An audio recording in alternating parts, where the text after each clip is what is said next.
تبارك الذي نزل الفرقان على عبده ليكون للعالمين نذيرا.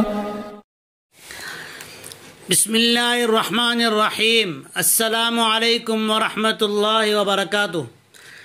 محترم سامعین، عزیز دوستو، وہ کون سا پھل ہے جسے ہر نبی نے کھایا؟ وہ کون سا پھل ہے جو آدمی کو ہارٹ اٹیک یعنی دل کا دورہ پڑنے سے بچاتا ہے؟ وہ کون سا پھل ہے جو کھانے سے آدمی کو 40 مردوں کی قوت حاصل ہوتی ہے؟ وہ بھی تو ہیں، اس لیے کہ ہمارے نبی محمد رسول اللہ صلی اللہ علیہ وسلم صرف روحانی علاج نہیں بتا کے گئے، جسمانی طبی یہ بھی علاج آپ علیہ الصلاۃ والسلام بتلا کر گئے. ابن ماجہ کی حدیث ہے، آپ صلی اللہ علیہ وسلم نے ارشاد فرمایا، سفرجل بہی کھایا کرو، یہ دل کے دورے کو دور کرتا ہے.